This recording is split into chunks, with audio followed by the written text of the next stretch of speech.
Let me ask you a question.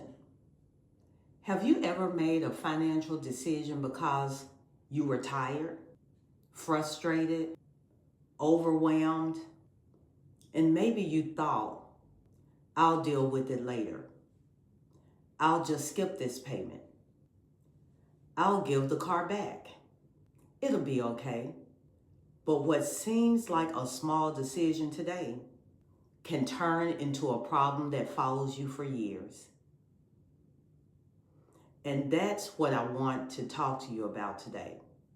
Not to scare you, not to judge you, but because I've seen too many people make decisions that hurt them financially when they simply didn't know any better. But before we get started, let's say our declaration. I am walking by faith, not by fear. I am taking control of my finances and my future. I believe that peace, order, and prosperity belong to me. This is my season to learn, to grow, and to be consistent. I am ready to move from surviving to succeeding through faith and through action. I am focused, I am faithful, and I am unstoppable in Jesus' name. Amen.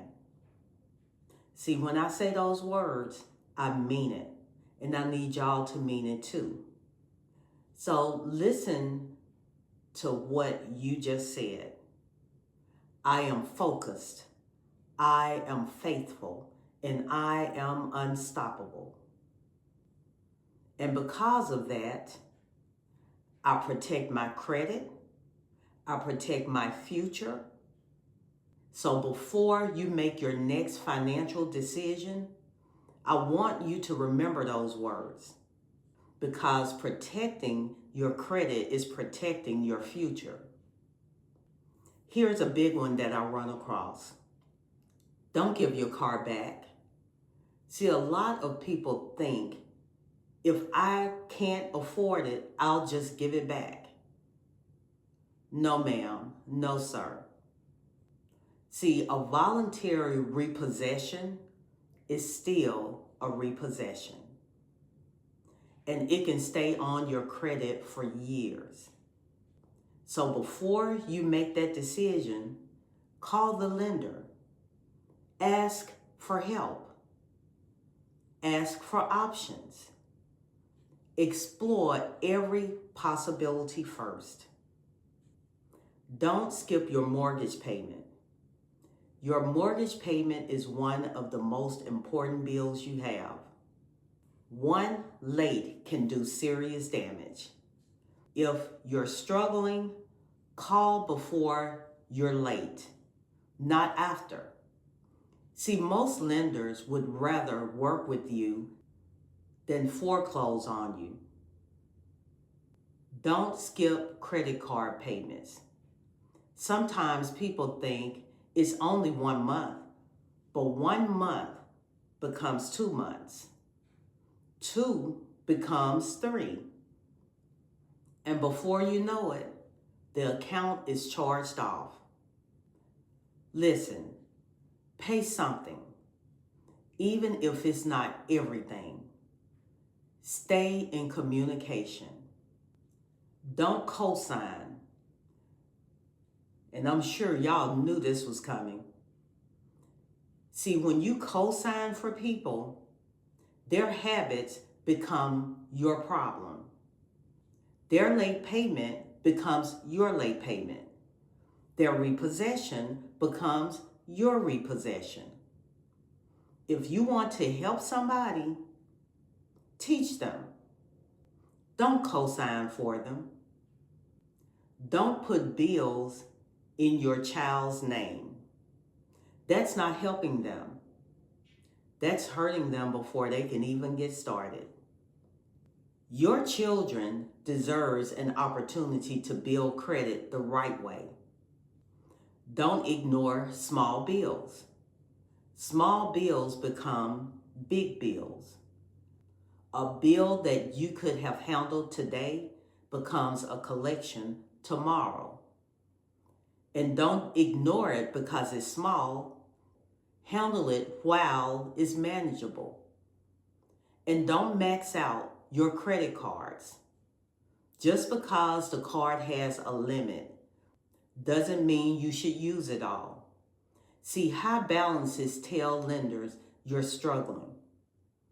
Keep your balances as low as possible.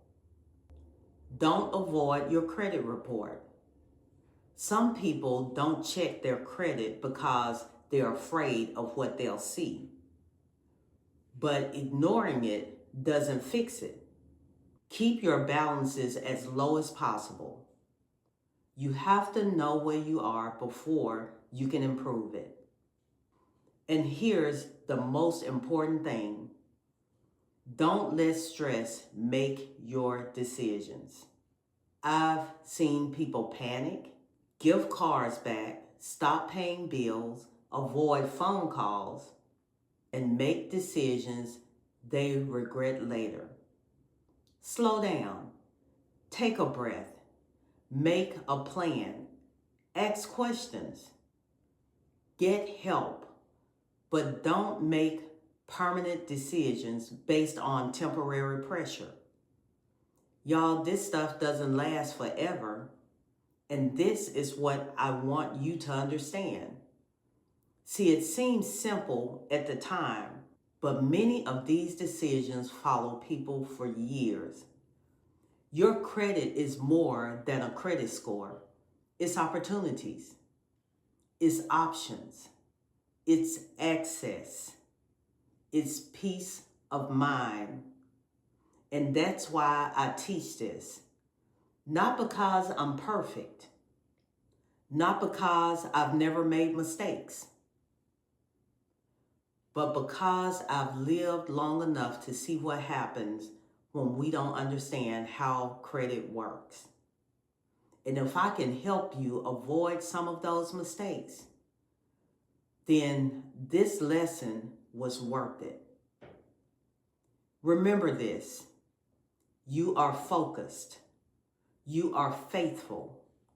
You are unstoppable. And we're in this to win it. Listen, I have many more videos like this because I care and I want you to win. The only way that you're going to win it is understand how all of these finances work. Because when you start buying homes, purchasing cars, you need to know the rules. I'm not telling you this because I knew in the beginning. I'm telling you because I've made many mistakes.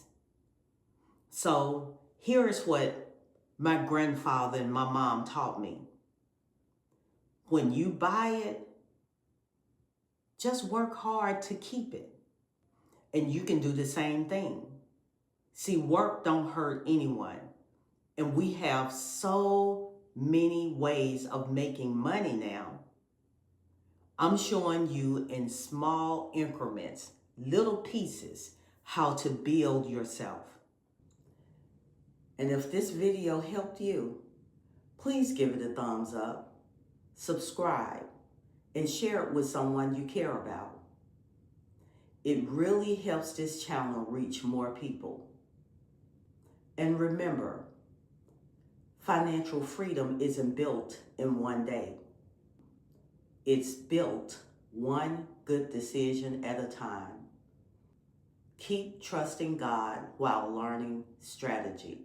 And I'll see you in the next video. Yeah, yeah. Yeah, yeah.